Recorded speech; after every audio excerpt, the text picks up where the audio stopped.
Salve, salve, meu povo. Bom dia, boa tarde, boa noite. Estamos começando aqui mais um podcast.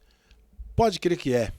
E hoje, recebendo aqui uma figura mogiana, bastante conhecido aqui, um profissional da área de arquitetura, um amigo meu, posso dizer, de algum tempo. E a gente vai estar tratando de assuntos relativos à nossa cidade de uma maneira geral, mas meio que especificamente das questões urbanas, das questões de urbanismo, melhor dizendo, porque ele também é urbanista, além de designer e um arquiteto renomado aqui na cidade, com uma história, além de professor também, e com uma história muito ampla, muito grande aqui na cidade. Se você pensou que eu estou falando do Paulo Pinhal, pode crer que é. Opa, Salve, meu amigo. salve, obrigado a todos aí que estão assistindo. Obrigado por esse convite, Xavier, que me honra muito estar aqui, né, com você, podendo falar um pouquinho da cidade, um pouquinho de tudo. Da sua história, de tudo que você tem realizado aí. Falando em sua história, Paulo, como é que começou essa coisa, cara? Então, já começa com meu pai era mestre de obra, Sim. né? E aí a gente sempre viveu cheirando cimento. É aquela relação ali próxima. Isso. E aí um primo meu descobriu, um primo que era arquiteto, descobriu que eu tinha habilidade de desenho e acabou falando, pô, por que você não faz arquitetura, Sugerindo. né? E naquela época eu comecei a pensar, falei, gozado, gosto de desenho, meu pai constrói e tal. E a gente teve até a oportunidade depois de criar uma construtorinha pequena. Né? Legal. E aí veio. Só que há um momento que eu queria um pouco mais. Eu tive uma formação muito boa, eu trabalhei com vários arquitetos de renome que trabalharam com o Oscar Niemeyer. Então eram os caras bons. E esses caras, eles, de certa forma, abriam na minha cabeça. Porque antes eu pensava que a arquitetura era fazer casinha.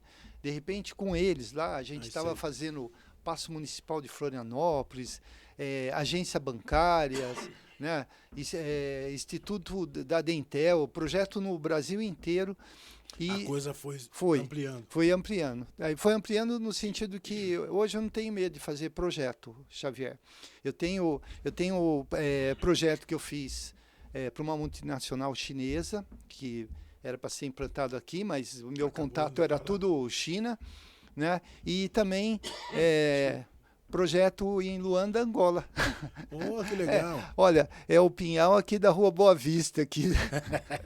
Aliás, Pinhal, da família Pinhal, que é tradicionalíssima aqui na cidade. Sim. Né? A gente estava falando um pouco antes de iniciarmos aqui a respeito dessa relação. Você falou que teve um grupo de samba também, nem o Pinhal, né? O seu primo. Eu tive um grupo de samba, chamava Ré Menor Esperança. Né? Ré Menor Esperança. Eu tocava cuíca. Oh, que legal. Não, e aquele negócio, era uma cuíca pequena, e quando ela falhava, daí eu fazia a cuíca na boca. Já criava ali, já improvisava. Chegamos a fazer animação de casamento, de aniversário de 15 anos. Isso na década de 70? Foi na década de 70. Eu me lembro, porque o teu primo, o Pinhal, teve o Brancos do Samba, que foi um grupo que marcou história aqui em Mogi, né? Sim. E eu me lembro, ainda na minha juventude, assim, juventude maneira de dizer, adolescência, posso dizer, eu acompanhei muito o Branco do Samba, porque no meu bairro, lá na Avenida Industrial, a gente tinha um grupo que concorria com o Branco do Samba, que era o Sete da Vila. Que legal. Não sei se você lembra do Sete da Vila. Não. Foi um grupo que foi criado lá no bairro também, e do qual fazia parte o Luizinho, que é bastante conhecido na cidade. E o Lambreta, que inclusive na época que fazia parte do grupo faleceu, né? Faleceu afogado. E ele foi um jogador de futebol, um dos zagueiros mais conhecidos aqui do futebol de Mogi, o Lambreta. Que legal. E os Sete da Vila meio que concorriam com o Branco do Samba. Então a gente acompanhava assim a história, a caminhada dos dois grupos. O Luiz Viana, que tinha um conjunto, e ele é acadêmico da AMAL, ele estava querendo fazer um resgate da história da nossa música, né? Sim, aqui Mogi, local. Mogi é muito rico na questão musical. A gente teve vários artistas que tiveram até projeção internacional Sim. na cidade, mas fica assim, ouvir falar... Fica no âmbito do ouvir dizer, né? Ouvir dizer. Complicado. Eu acho que nós deveríamos, por exemplo, hoje nós temos o EMAN, que é o Estúdio Municipal. Isso. Lá poderia ter, de repente, um arquivo só... só um registro histórico desses músicos aqui. Exatamente. Né? Você tocou num ponto, Pinhal, que eu como músico, eu me incomodo um pouco também com essa questão. Porque eu acho assim, é uma história realmente muito rica e pouco se sabe, pouco se conta. Né? Sabe-se de uma relação, por exemplo, do Maestro Gaó, que tem uma relação muito próxima com a cidade. Né? E uma coisa, pegando o Maestro Gaó, ele só ficou famoso porque ele foi tocar em Nova York. Né? Então a gente vê que a maioria dos nossos músicos aqui, os grandes talentos da cidade, a gente pega aí até a própria dona Henriette, né? Sim. Fica famoso depois que sai fora da cidade. Aliás, isso é uma marca de Mogi, né? Tem uma coisa assim, o cara aqui no Santo aqui não faz milagre muito. É verdade. Mas aí o cara vai lá fora, quando volta, mas é mogiano, não sei o quê, ele cria-se toda uma situação em torno do tal mogiano que ficou famoso, né? Então, eu acho que isso é em todas as áreas. O santo de casa não faz milagre. Porque, mesmo, por exemplo, eu, na minha profissão de arquitetura, eu acabei de falar, Projeto Anchina, Luanda, Angola, Projeto Manaus, Rio de Janeiro. E no Rio de Janeiro, eu vira e mexe, estou fazendo reforma lá, levando gente daqui para trabalhar lá. Porque o pessoal do Rio... Eles chegam um pouquinho atrasados, saem um pouquinho cedo. Sim. E a minha equipe, quando vai para o Rio, dorme no apartamento. O pessoal... Então, 6 horas da manhã já estão trabalhando e vai até... A gente consegue fazer metade do tempo a obra, né? Mas, e até uma curiosidade, eu peguei lá a obra em Copacabana, foi uma obra de 3 meses. Você acredita que eu não consegui nem fazer um selfie meu? Na praia. De tanto pegar no batente ali. Quando você trabalha onde o pessoal se diverte, é muito complicado. Né? Eu fico pensando no ginecologista aí. Sempre que eu pego obras em lugares assim,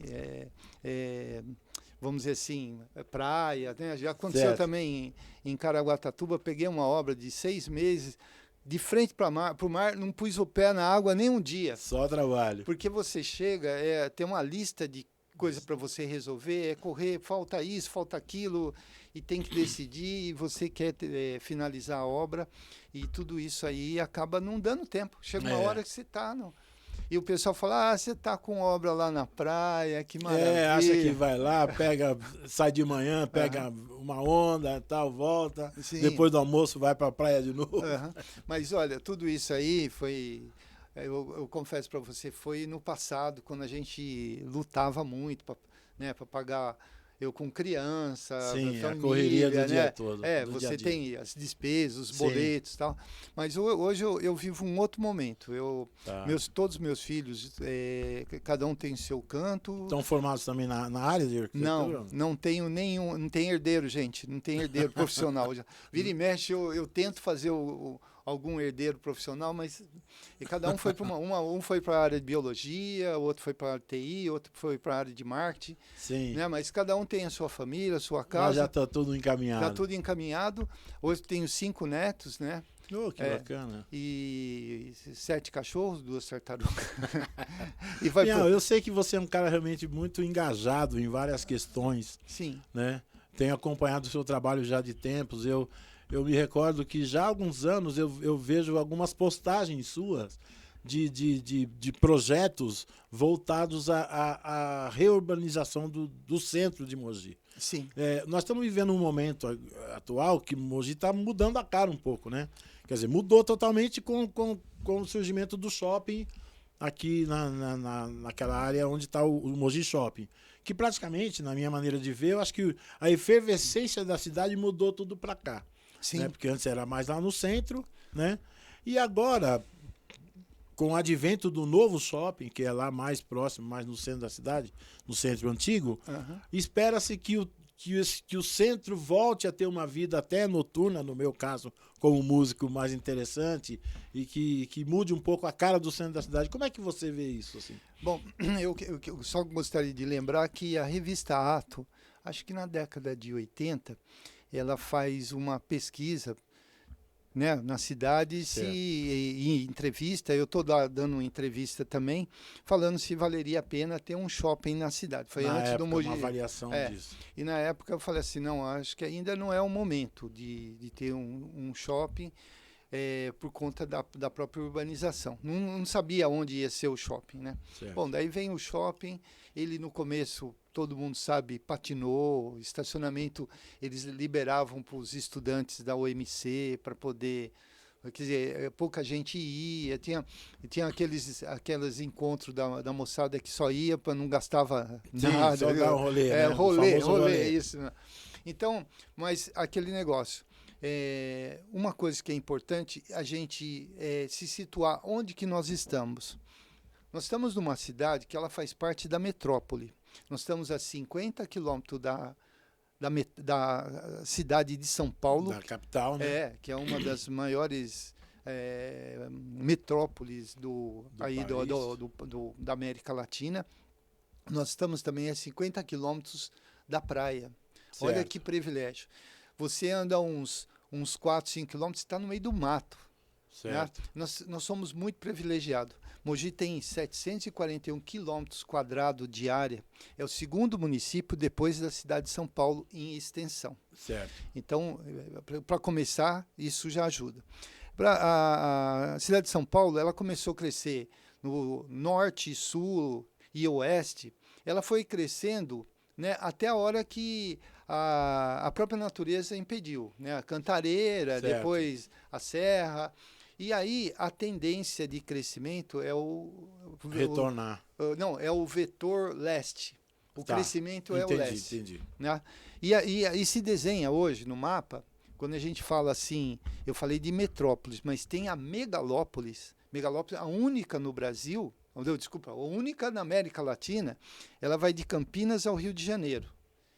Certo. Essa faixa de Campinas ao Rio de Janeiro passa quase 70% do nosso PIB do Brasil. É por aqui que passa. Então, veja bem, a riqueza está passando por aqui. Né? Você pega São Paulo, que já não tem terreno, já não tem para onde crescer, mas você vê que o crescimento vai vindo tudo para essa zona leste. E um crescimento desordenado também. Desordenado. Né? E o que acontece...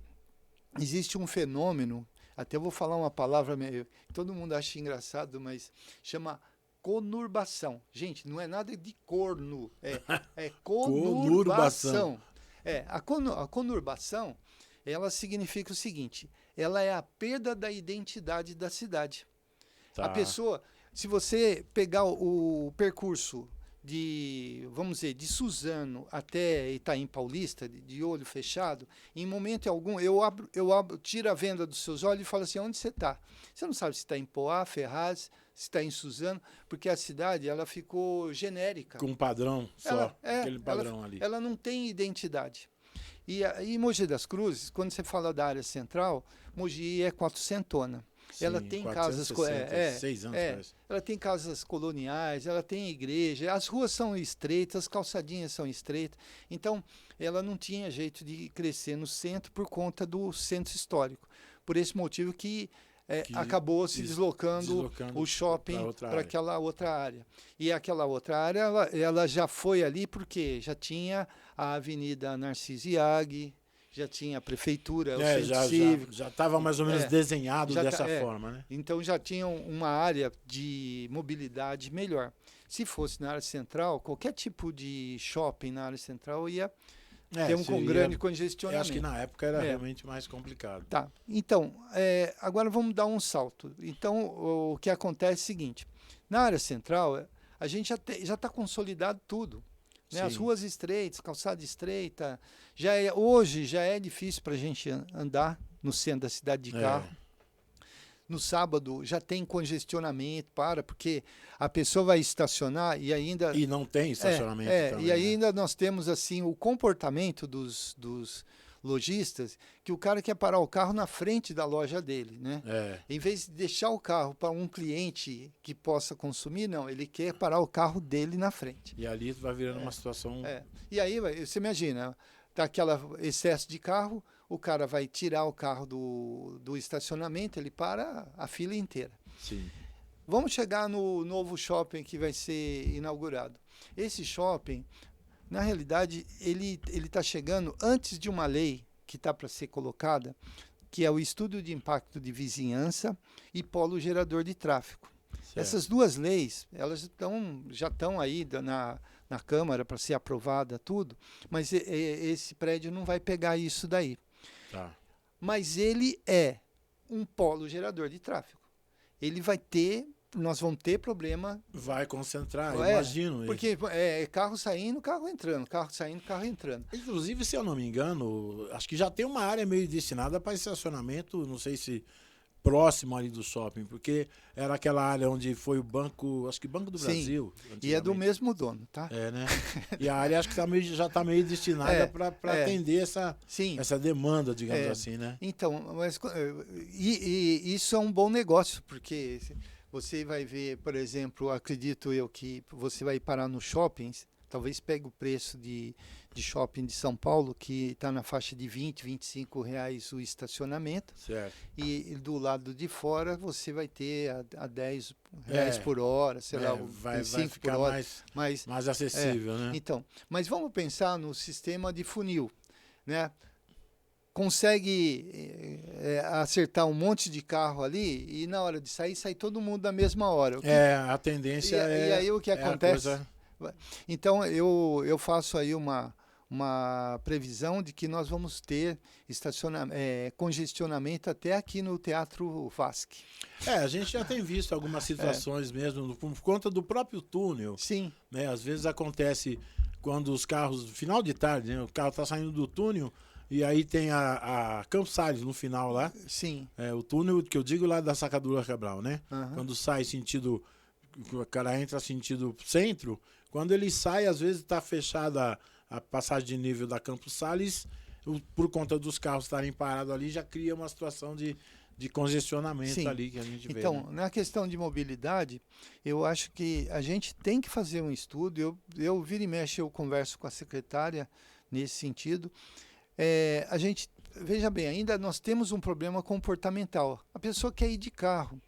E os carros hoje são grandes. Eu até brinquei com o Juliano Abi, uma vez que ele estava preso no estacionamento. Eu falei, ô Juliano, era bom cobrar IPTU do carro. Olha o tamanho do seu carro. Né? As naves, você está ocupando o espaço de 2 carros. Né? E aquele negócio, são carros enormes com uma pessoa só, Xavier. Então, o que a gente vê é o seguinte, esse problema aqui de Mogi não é só de Mogi, foi do mundo inteiro. De várias cidades. Né? Você pega a Amsterdã, por exemplo, que também tem uma configuração, né?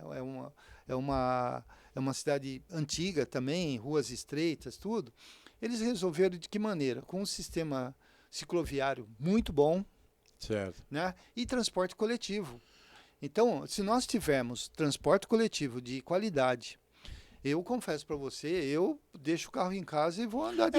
É como você falou, essa questão do problema comportamental, né? Sim. O cara quer, às vezes o cara mora na Vila Industrial, que não está tão longe do centro, o cara quer estacionar no centro, ele quer ir para lá, e aí acaba conturbando tudo. Eu acho que de toda forma, você apresentou alguns projetos, você tem alguns projetos voltados para uma nova cara de centro aí. Então, na questão de mobilidade, nós apresentamos um projeto, um sistema cicloviário inteiro, era para a pandemia. Certo. Era para a pandemia. Era uma maneira de a gente colocar mais bicicletas, a gente dar mais segurança para o ciclista, para o ciclista, porque a nossa filosofia era assim, um ciclista usando a pista, né, a ciclovia com segurança, é menos uma pessoa no ônibus. Opa, o ônibus vai um pouquinho mais confortável. Sim. É menos um automóvel na cidade. Então, aquele espaço, o espaço do automóvel já não vai estar porque o cara está com a bicicleta. E até menos uma pessoa lá no SUS, Porque o cara vai ter uma vida saudável, ele vai praticar atividade física. Atividade física. Então, agora, veja bem, isso é uma poesia, isso. Mas depende de todo mundo. Eu, por exemplo, eu venho conversando com o Walter Lee do Sim Comércio, com a Fada da Associação Comercial, no sentido de fazer uma campanha para que o lojista tenha um local para guardar a bicicleta da pessoa. Hoje, Xavier, tem bicicleta que custa 40, 50 mil reais. O cara não vai sair na cidade sem garantia, não tem nem lugar onde parar. E aí eu incluo até, por exemplo, a própria universidade não deixa parar a bicicleta dentro dela. Ela que devia dar o exemplo, né? E tem espaço. Tem espaço pra caramba. Né? Não pode. Mas, por outro lado, o nosso shopping, o Mogi Shopping, se você for de bike lá, tem um lugar reservado que fica vigiando e não paga nada. Tá. Um negócio muito bacana. Pra ser sincero, eu não sabia disso. Então, muita gente não sabe, mas você vai lá, você coloca a sua bicicleta, a bike lá, tem câmera, tem gente cuidando. Os caras vigiam, tudo, não tem problema nenhum. Era assim que eu gostaria que dentro da cidade, no centro da cidade, nós tivéssemos esse tipo de atividade, né? Que nós pudéssemos ter as lojas acolhendo a bicicleta. Sim. Porque se a gente diminuir, olha só, um ciclista, como eu falei, se a gente tirar um carro, tirar uma pessoa do ônibus... Já estamos avançando, né? Por que muita gente não vai de ônibus? Porque o cara vai lá, o outro não tomou banho, né? Tem aquela situação meio fica todo apertado mundo, ali. Vai todo mundo. Você tinha me mostrado algumas coisas. Ô, meu querido Léo, meu diretor, você tem algumas imagens aí que... tá. Então, isso é um projeto teu. Isso. Então, a gente estava fazendo um trabalho de dar vida ao centro à noite. Porque durante o dia, a Mogi pulsa. Você vai no centro da cidade, movimentação, ali, cheio de gente. Loja. Quando chega à noite, morre. A cidade morre e aquele negócio começa a dar medo. Porque aí é a prostituição, um problema que vai desencadeando outros problemas, né? Eu chamo de atores urbanos. Então é um morador sem teto que acaba, fica por ali. Fica por ali, é a prostituição, são os vândalos, né? E pelo que eu estou vendo, esse projeto é bem amplo. Tem a questão ali da placa solar também. Sim. E tal.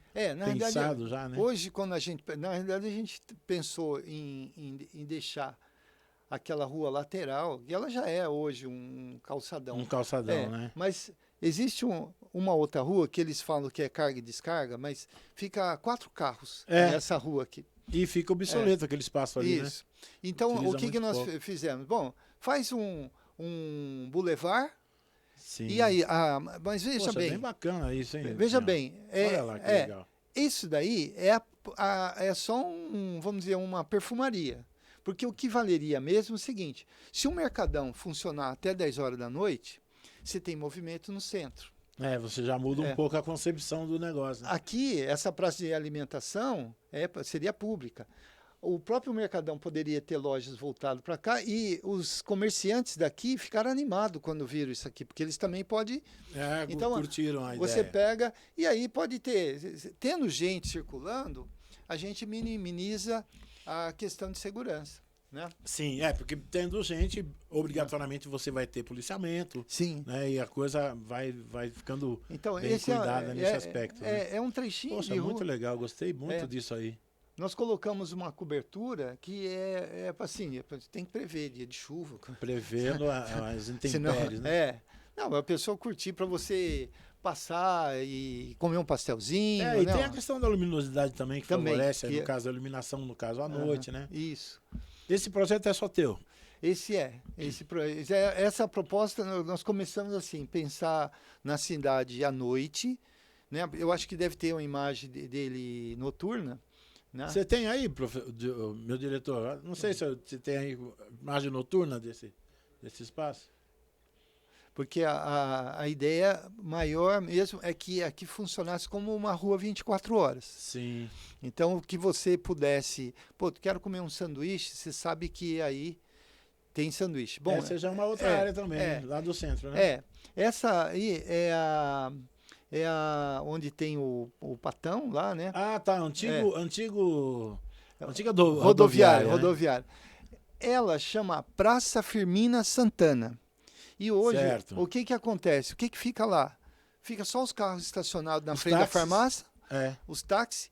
É um vazio que poderia, a gente poderia, se é o nome de Praça Firmina Santana, a gente dá realmente o caráter de Conotação praça. caráter de É. praça. Houve uma época que esse local na cidade, ele era um pouco mais vivo, assim, porque a gente tinha o Michel, né? Sim, A famosa lanchonete exatamente. Michel ali. É, Eu tinha frequentei muito o Michel. O Cine O Urupema, Cine o Urupema, Michel, do lado ali. E tal. depois nós chegamos a ter restaurante na parte de cima da rodoviária, né? Tinha um La Barca. O próprio. Exatamente. O La Barca, né? La Barca, exatamente. Você lembrou uma coisa, acho que foi década de 70, se não me engano, isso. Então, praticamente não fizemos muita mexida. Acho que deve ter alguma outra imagem que mostra. O que nós fizemos. Não, esse daí já Esse já é outra. Esse já é a matriz, no caso. Lá, né? Esse já já é. No caso, eu queria dar uma outra configuração, porque hoje eles deixaram a rua do jeito que ela está. Tá. Então, e os comerciantes, eles estão querendo voltar a estacionamento Pela dificuldade de estacionar, voltar a estacionar. Ali, mas né? são os comerciantes. Então, a minha proposta era o seguinte, que ficasse o caminho só no meio, para não parar carro, e aumentar o espaçamento do passeio público. Sei. Então, por isso que nós colocamos dessa forma, porque coisa. daí o carro entra, ele quer descarregar, ele vai, descarrega, ou vai e carrega, porque hoje o que está acontecendo está havendo um trânsito no calçadão. Era calçadão? Era o calçadão justamente para ficar livre para o acesso das pessoas, ter o acesso às lojas. Sim. E daqui a pouco vai virar estacionamento, né? E aí foi embora a ideia do calçadão. Acho que é complicado Acho isso. que deve ter alguma outra imagem. Bom, esse daí, há 4 anos atrás, eu fiz a proposta da rotatória aqui do Kazuo Kimura, que é o do Habib's, né? Tá, que já tá sendo projetado, parece, né? Já então, falando isso. Já começaram a obra. Tá, porque antes era um zerinho ali, isso, né? E é conturbado aquilo ali no final então, de tarde também, né? E eles adotaram a mesma solução, e lembrando o seguinte, que eu não ganhei nada com isso, eu costumo falar, Xavier, que isso aí eu acabo semeando, isso fica no inconsciente dos políticos e tal. Bom, eles contrataram uma empresa especializada, a empresa fez alguma coisa meio parecida com isso, com a única diferença que acabaram com a praça, não tem mais praça. A praça que você disse que tinha no miolo ali. Essa praça que é a Praça Kazuo Kimura. Certo. O projeto que está aprovado... Vai fazer um cruzamento Vai fazer um complexo lá, cruzamentos, e não tem mais praça. Tá, e aí, até uma das brigas aí que eu estou enchendo o saco de todo mundo, e até junto à Associação Comercial e junto ao Sim Comércio, que eu acho que é um desrespeito para o Kazuo Kimura. Pô, de repente... tinha uma praça. História, né? Mogi nós estamos vivendo esse momento que a gente está vivendo, é meio complicado, porque, por exemplo, na época do Bertaioli, ele fez um levantamento com quase, acho que 36 mil crianças para escolher o nome da Avenida das Orquídeas. Tá. Foi feito, e aí foi escolhido Avenida das Orquídeas. Certo. Pô, foi legítimo, escolha pelas escolas e tal. E aí um vereador faz uma lei e muda para Rori. Já sugeriu que houvesse a Não, mudança. já mudou o nome da rua. Já mudou? Já mudou. Avenida Rori, alguma coisa lá. Sim. Né? Mitsu Rori. O Rori era um empresário. O empresário. Sim. Porque ele tem áreas ali, né? Algumas áreas foram, acho, até ele mesmo que acabou cedendo para a prefeitura. Certo. Mas o que eu vejo assim é o desrespeito ao que foi feito, porque foi feito um trabalho lindo, democrático, de escolha. As crianças puderam, sabe? Imagina quanta criança fala assim, olha, fui eu que escolhi o nome. O autor dessa ideia, os autores dessa proposta, né? Avenida das Orquídeas, que vamos com todo respeito ao empresário Rori, né? Aham. É um nome bem mais, Não, bem mais poético, é. a Avenida das Orquídeas. Até porque eu acho que tantos empreendimentos novos que estão surgindo na cidade, tantas novas praças e espaços que devem surgir Sim. futuramente, que poderiam ser feita essa homenagem ao empresário, no caso, né? Sim. E eu tive a oportunidade de falar com um vereador que eu reclamei. Para mim, por exemplo, acabar com a Praça Kazuko Imura, para mim isso me machuca como mogiano. Certo. Porque talvez eles vão colocar a Praça Kazuko Imura lá no aeroporto Jardim Aeroporto 3, 4, sei lá. Vão colocar na periferia. E vai ficar distante onde não do tem, conhecimento das pessoas. Não tem nenhuma identidade com a região, com o local. Com a homenagem, né? Acabou com a homenagem. Então eu tive a oportunidade de falar com o vereador que deu o nome da rua para o Rori, né?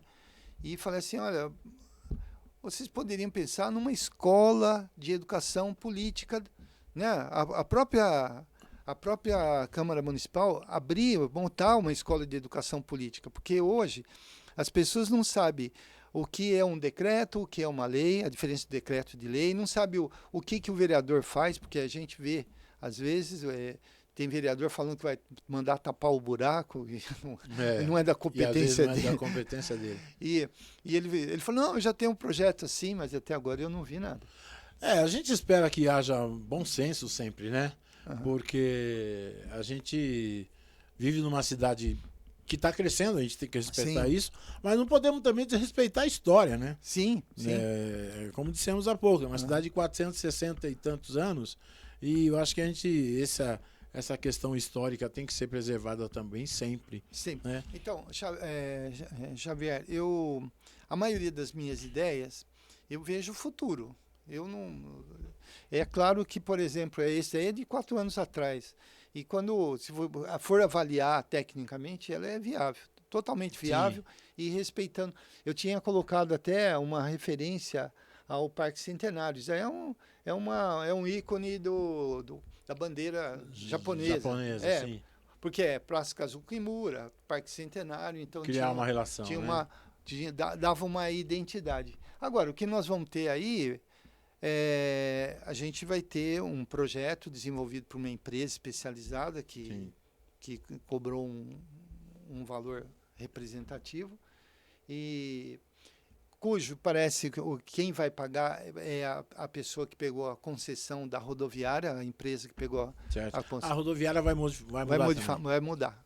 Já mudou a concessão, né? E aí eles têm que dar a contrapartida e a contrapartida é fazer essa intervenção. Embora deve ter uma reforma também ali. Embora aí ainda vai ter um pouco do dinheiro do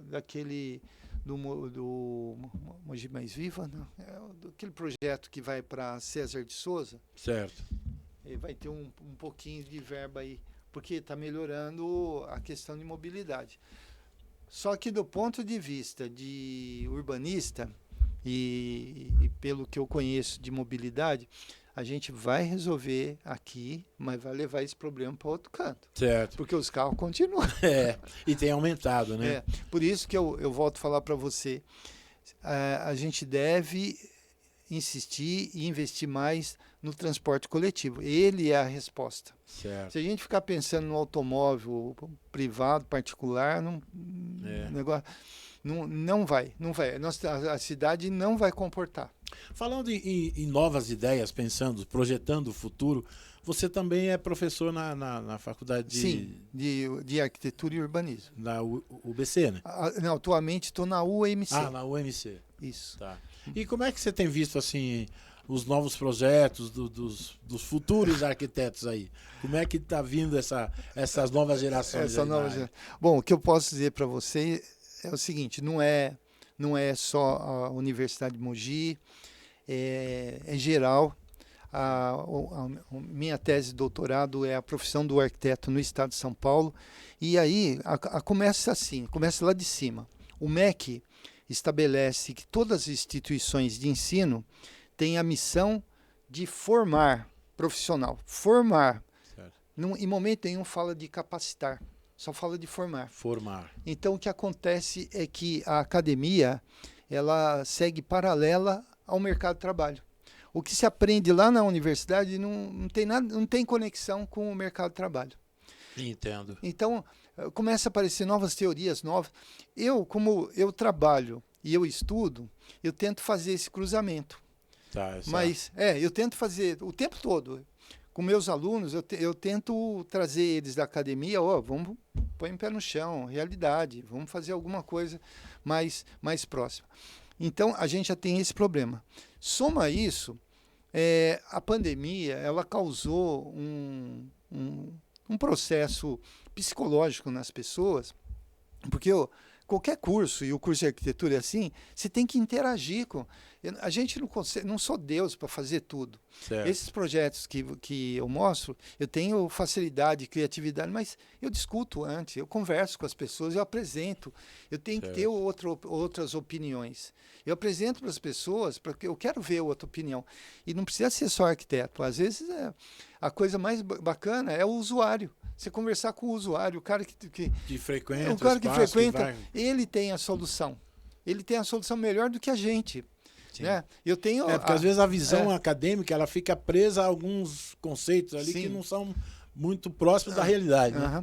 Então, acho que não só na minha área de arquitetura, mas eu vejo assim, nós vamos ter problema aí no futuro, até na hora que você for no hospital, precisar de uma cirurgia, você vai perguntar assim, você se formou quando? Na época da pandemia? Ixi. Para saber como é que vem, né? Nós estamos muito distante assim, olha, eu tenho lá o Colégio de Arquitetos, eu criei o Colégio de Arquitetos visando a criação de um selo de qualidade em projeto, porque esse problema da falta de capacitação dos profissionais já era grande. E lá no colégio, a gente procura pegar o profissional e ensinar coisas que ele vai aplicar no seu dia a dia. No dia a dia. Né? Mesmo que seja aluno, hoje a gente tem uma gama diferente, não só profissional, mas vai estudantes também. E os cursos que a gente dá, cursos na área tecnológica, vários softwares, né? Linguagens arquitetônicas, tudo. E eu costumo falar assim, você não vai vir aqui para aprender o software, você vai aprender arquitetura. No meio da aula, eu começo a falar como que ele pode usar aquele software para vender para o cliente e o que é que o cliente precisa. Coisa que lá na universidade acaba ficando um pouco solto. Um pouco solto e vago isso. Isso. E a gente vê o seguinte, né? São poucos profissionais que têm essa participação no mercado e na academia. Porque eu falo assim, o mercado, às vezes, limita a gente, mas quando você está na academia, você fica aprendendo coisas novas, mas para aplicar no mercado. Então, a academia me ajuda o mercado. Quando eu estou na academia, eu pego as minhas experiências do mercado. Então, para mim, eu vou dar uma aula, eu trago coisa do mercado e insiro dentro da academia. Eu estou trabalhando, vou fazer um projeto, alguma coisa, eu estou em obra, eu trago coisas da academia e aplico. Então, eu consigo fazer essa conexão. Então, acho que é fundamental um olhar sempre atento a tudo isso, né? Ao novo, ao moderno, mas sem fugir daqueles padrões, né? Digamos assim, né? Houve uma mudança muito grande nos últimos anos. Quando eu abri o escritório, há 43 anos atrás, o primeiro estudo, o cliente aparecia no escritório, e o primeiro estudo que eu apresentava para o cliente levava 45 dias. Porque era no papel manteiga, no papel vegetal, pintar, engraxar, era um monte de coisa. Levava 45 dias. Hoje, Xavier, como é que funciona? O cliente vai na segunda-feira, quarta-feira ele já está cobrando o projeto. E se eu não apresentar alguma coisa na quarta... Você já não está muito dentro do contexto. Ele já pula para o outro. Isso aí é como hoje, gente, é que nem quando vocês vão fazer a compra online, né? Vai comprar um computador. Vai na Americana. Demorou 1 minuto o site da Americana, já pula para... Já foi para o Shopee, já foi para outro. Já foi. Então, hoje a resposta tem que ser muito rápida. E os nossos softwares hoje, as ferramentas que a gente usa de desenho, por exemplo, eles estavam querendo fechar ali a Doutor Deodato passagem de nível. Certo. Num post, eu falei assim, aí cabe legal uma passarela. Teve 2 pessoas que comentaram, já gostei do nome, passarela. A partir desse momento, eu já fiquei assim, motivado a fazer o projeto. Certo. Em 3 horas, eu tinha feito um projeto de uma praça em cima da linha do trem, onde nós tínhamos um elevador para levar o cadeirante e o ciclista, tinha uma escada rolante para não parar, para dar fluxo, porque a gente tem uma divisão na cidade, a linha do trem é uma divisão. Mas se você tiver uma escada rolante e uma escada normal. Eu já tinha feito projeto, já tinha publicado, saiu no Diário de Mogi, acho que não sei se sai na TV. Bom, o resultado é que passou um tempinho, eu cruzei com o Caio Cunha, o prefeito, né? E ele falou assim, Pinhal, você deu um nó lá no pessoal da CPTM. Eles agora não sabem o que fazer. Não sabem o que faz. Eles queriam fazer uma rampinha lá. E aí o que acontece? É isso que eu chamo de semente, né? Porque a sociedade sabe, se for fazer uma rampinha, então tem que ser dentro da norma. Dentro da norma significa que a inclinação ela tem que ser 8,33%. O que é isso? Se for fazer na norma, a rampa ela começa na rua Ipiranga para poder chegar, para ter a inclinação. Inclinação suficiente para cobrir lá. Então, o que acontece? Nós acabamos alertando a sociedade, né, a opinião pública, e qualquer coisa que eles forem fazer lá, eles têm que fazer, no mínimo, colocar um elevador para atender todo mundo. Todo mundo. Né? Hoje, com a questão da internet, da rede social, acho que as informações chegam muito mais rápido, sim, né? Sim. Porque antigamente levava muito tempo, como você falou. Antigamente você, para desenvolver um projeto, levava 45 dias para apresentar um projeto, talvez, para o cliente. Sim. Hoje você faz muito menos tempo. Então, a gente... Mas uma coisa que eu sempre me preocupo, às vezes acontece, às vezes presto serviço na área de design, de arte final, essa coisa, e às vezes o pessoal tem pressa. Pô, eu vou fazer um evento, queria...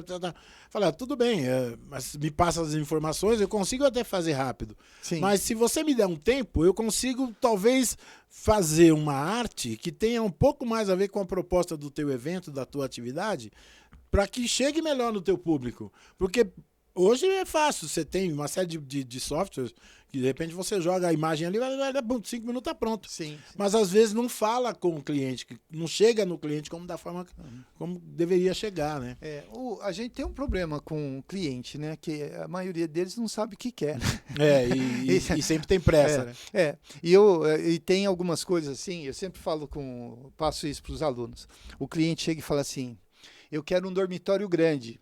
Hã?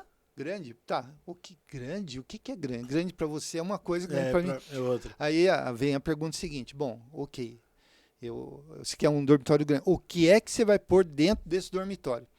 Eu vou pôr penteadeira, vai ter cama, vai não sei o quê.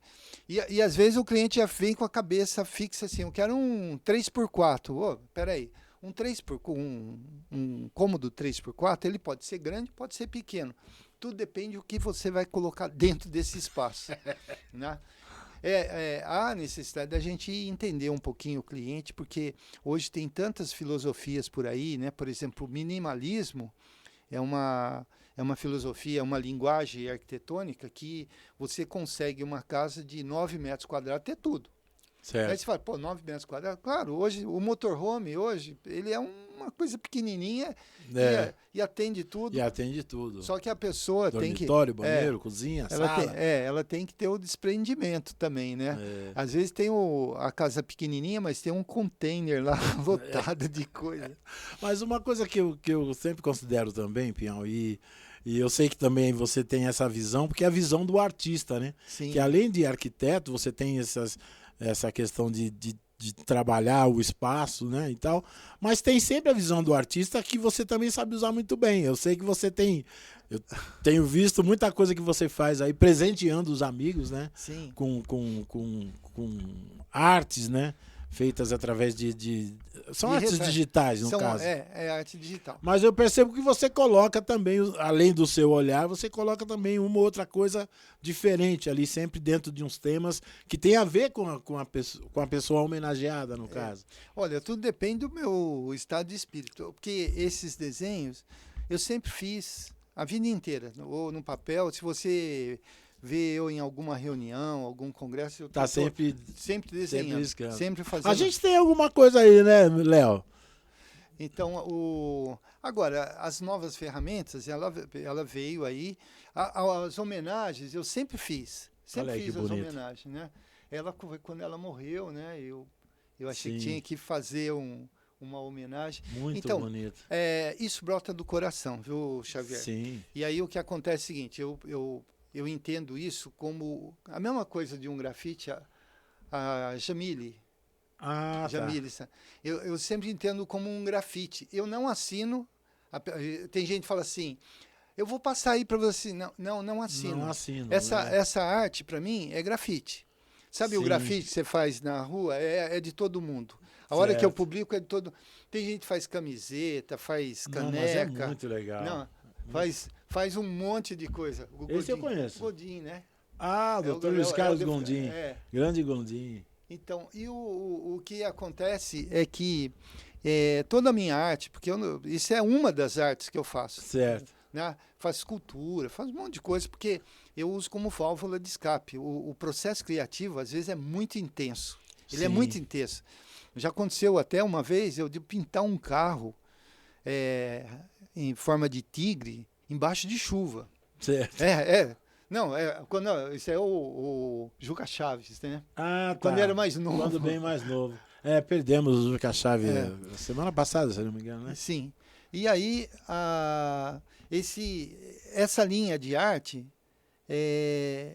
eu às vezes uso o tutorial do Photoshop, né, que já vem prontinho. Já tem umas coisas. Você já dá você põe imagem, usa aplicativo. Quando é aplicativo, uso 3, 4 aplicativos. O pessoal pergunta, mas como é que você faz? Como é que você consegue e tal, né? E atualmente eu tenho usado muito a inteligência artificial, né? Sim, mas eu acho que de toda forma, eu acho que tem sempre a visão do artista, porque aí dependendo do que você...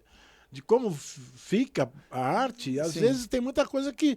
E agora tá em moda também o negócio essa coisa facial que o pessoal faz, né? A inteligência artificial, o grande de Oliveira, o Cartola. Não, esse é o Cartola. Né? Também foi uma homenagem quando ele fez 100 anos. As rosas não falam, tá né? certo. Então, aí é que eu falo que entra a visão do artista.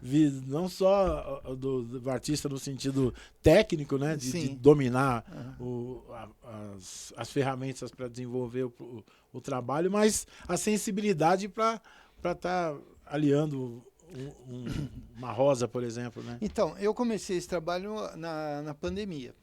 E tenho trabalhado em cima de fotografia. Então, é incrível que tem pessoas que... É o meu olhar. Certo. Então, tem pessoas que ajudou na autoestima. Né? Nós tivemos, o ano passado, Xavier, 2 casos comprovados de... nós conseguimos evitar... Quando eu falo nós, eu vou explicar. Conseguimos evitar suicídio. Olha e quando só. eu falo nós, porque esse trabalho não é só meu. Eu faço desenho, eu publico. Mas se você vai observar que junto comigo vem uma legião de gente, parabéns, felicidade, lindo, maravilhoso. Nossa, que bonita, como ficou, eu gostei. Às vezes o amigo, né, que faz esse homenagem. pessoal que vem, eles são fundamentais para esse processo. Porque, olha aí quem... Esse caboclo eu conheço, hein? Esse caboclo aí, acho que eu já vi. Ainda um carnavalzinho lá no fundo. Tá certo. Então, a gente vê o seguinte, esse pessoal me ajuda muito. Eu tenho maior respeito por isso. São várias pessoas. Tem gente que se sentiu, eu acho que a imagem chegou no momento que precisava de autoafirmação, de valorização. Mas isso é super importante, Pinhão. E mesmo essas pessoas que estavam pensando em suicídio, quando receberam o desenho e viram aquela multidão de gente parabenizando, achando bonito, né? Se sente melhor, né? Eu vi que até mudou o jeito e hoje é uma das pessoas que sai a sua foto, você vai ver lá, Eu, parabéns, sucesso. eu diria que seria uma massagem na autoestima, né? Sim, sim. Eu acho que isso é fundamental, é importantíssimo, né? Muito, Não, é porque ó, muito importante. tem gente, eu também tenho algumas coisas que é de artista mesmo. Então, por exemplo, a pessoa me pede, eu não faço. Se pedir, eu não faço. Mas se doar sangue em qualquer hemocentro aí e mandar o comprovante para mim, eu faço. Certo. Doou sangue. Cesta básica, toda semana no escritório eu tenho cesta básica lá. Toda semana o pessoal dá cesta básica. E aí eu falava, para quem que você quer que faça? Pinhal, eu até vou sugerir, eu não sei, mas eu acho que seria legal se pensar, não sei se você já fez uma exposição desses teus trabalhos. Uma exposição física, assim mesmo, e tipo, imprimir ou... Sim, dá para dar. E fazer, porque eu acho que é legal isso, sabe? É super importante, para que as pessoas tenham acesso, né? Sim. A gente tem alguns espaços na cidade que às vezes acontecem algumas exposições, por exemplo... O Terminal Central, eu já vi muitas exposições lá, e as pessoas param, porque ali é aquela correria do dia a dia, o cara tá vindo pro trabalho, voltando para casa, e às vezes passa, quando tem alguma coisa em exposição ali, as pessoas param para admirar, para ver. Eu acho que isso é legal, é interessante pensar Xavier, nisso. então, eu já pensei, eu acho que ainda não estou pronto para isso. Tá. Mas eu sei até como eu quero fazer, Entendi. produzir... pegar algumas pessoas que tenham uma temática, não adianta... Você já teve oportunidade de trabalhar artisticamente no carnaval ou mesmo na parte de arquitetura, não? Não, olha, como no carnavalesco, não, mas já assim, como folião. Com digamos. folião, sim, né? Dando ideia e tal, né? Ajudando o pessoal até a montar carro, tudo, mas não como o carnavalesco. Porque seria uma coisa para se pensar. Atenção aí, ó, escolas de samba. Temos aí um grande profissional, um grande artista, né? Estamos falando aí na retomada do carnaval de rua de Mogi em 2024. Tá aí o Paulo Pinhal, que é uma pessoa que pode ser bastante útil para a galera aí. Não, é claro que se for fazer, daí eu trabalho além do tema, porque sempre são temas assim meio surrealistas e tal. E eu tenho certeza que sempre, independente do tema, ele também leva para a comunidade uma história e uma valorização, às vezes de um segmento, de um momento, né? Eu acho que a gente tem que falar, contar nossas próprias histórias, né? Eu até confesso que eu gostaria muito, sabe, de fazer um tema. Eu imagino, porque eu sempre defendi isso. A gente teve algumas pessoas aqui da cidade, infelizmente, recentemente nós perdemos um amigo, o Trigo. Sim, né? Poxa, o Trigo foi muito ligado à Mocidade do Tietê. Ele era um parceirão nosso lá. E eu me lembro que eu fiquei até sensibilizado com o falecimento dele através de uma arte que você postou do Trigo. E era um cara também, se eu não me engano, ele era também da tua área, não? Eu acho que ele era assim. Ele era assim. E era muito apaixonado pelo carnaval. A gente teve a oportunidade de conversar várias vezes. Foi muito ligado à Mocidade do Tietê. Então, no Tietê, a gente segue a lição, né? Eu banquei uma ala inteira, 120 pessoas. Fizemos uma fantasia lá em casa, né? Sim, mas na época da Mocidade do Tietê. Mas é aquelas fantasias assim, com bidim, sabe, material. Fui na 25 de março comprar coisa lá para eu e a esposa colando. Bom, então você já tem uma certa familiaridade com o carnaval, Tenho. Então, eu fui... Aí chegou a desfilar também. Cheguei a desfilar no Rio de Janeiro, né? Aqui em Mogi, além dessa ala, depois de acho que uns 3 ou 4 anos, eu fui comentarista de carnaval pela Rádio Diário de Mogi. Ah, tá. Aí legal. ia lá e ficava falando umas bobagens lá, assim. Não, mas não é bobagem no não, é o intervalo. olhar do artista e arquiteto. Pô. Não, no intervalo, eu falava umas coisas, falava, gente, olha, eu queria agradecer aqui o Odair José. Por que eu agradecer o Odair José? Não, porque ele tinha música, pare de tomar a pílula. E se não tivesse parado, a gente não tinha essa mocidade linda aqui. Sim, tá certo. Mas então, eu acho que samba é uma coisa que é a nossa linguagem, Xavier. É a nossa cultura que a gente tem que valorizar. Tem que valorizar, com certeza. Conta a nossa história, né? É acessível a todos, e como eu falei para você, ela sempre traz um pouco de conhecimento por trás. Eu não gosto muito desses enredos que eu homenageei as pessoas, a não ser que a pessoa tenha tido uma importância. Uma história, né? mas uma história de conexão, né? Mas Sim. eles pegam uns artistas, põem como... Até, eu falei para você, fui júri do Carnaval de São Paulo, né? Da Paulista Tour. Sim. Eu acho que foi em 98. E a Mocidade Mocidade Alegre. A Mocidade Alegre que ganhou, né? A Mocidade Alegre do Corinthians, né? Não. A Gaviões a Gaviões que ganhou. Eu sou corintiano, você também é, né? Então, mas...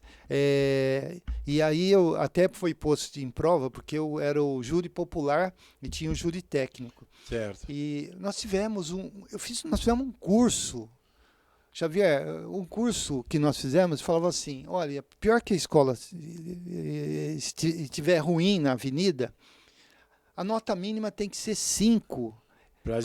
Porque foi o trabalho da comunidade, você tem que respeitar. E teve uma colega, que era júri popular, ela deu para uma nota, para uma escola, nota 2. Sim, e aí, abaixo da média. Nossa, ali. Queriam lixar.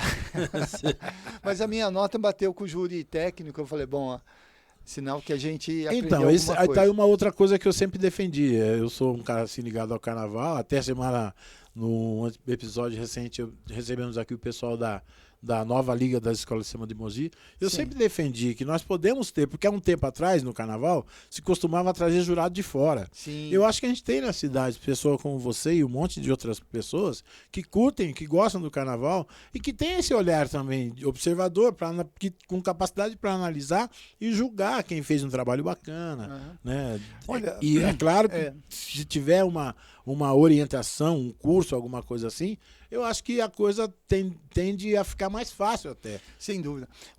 Coisas que eu gostaria de fazer como arquiteto, né? Bom, primeira, a questão, assim, eu sempre defendo que as escolas de samba têm que ser autossuficientes, não deve nem... Claro, a prefeitura tem a obrigação de dar um espaço, mas a escola, ela se manter, sim, ela colocar na vida avenida, própria, né? Porque eu vi muitas escolas que quando o recurso só dependia do recurso da prefeitura e quando chegava tardio. Aí fica mais difícil, né? A outra coisa é o seguinte, eu vejo que criaram a Avenida Cívica, mas criaram um monte de prédio em volta. E hoje o pessoal, todo mundo reclama. Então, já se fala em tirar o carnaval dali por conta há uma disso. pressão ali. Então, eu fico pensando ali. Eu acabei de falar da Avenida das Orquídeas, a gente tem uma área grande lá. Bem que Mogi poderia, de repente, ter um sambódromo ali. Já se falou em anos anteriores disso, né? Mas... Porque ali, primeiro, próximo da linha do trem, o cara desceu, já estaria ali pertinho. Certo. Né? Ainda vai haver uma urbanização ali, né? Ainda dá para se pensar, a avenida bastante... Isso. E vai de encontro, que eu falei para você da autossuficiência, porque a minha experiência no Carnaval Carioca é assim, no mês de março, a gente começou a pagar o carnezinho. Certo. No mês de junho, teve o desfile das fantasias, onde a gente escolhia qual fantasia. Qual queria desfilar. E a comunidade que eram as costureiras que da produziu comunidade. tudo aquilo. Então, veja bem, é toda uma cadeia de recursos que dá atividade, porque o pessoal da comunidade tem gente que vive do carnaval. Né?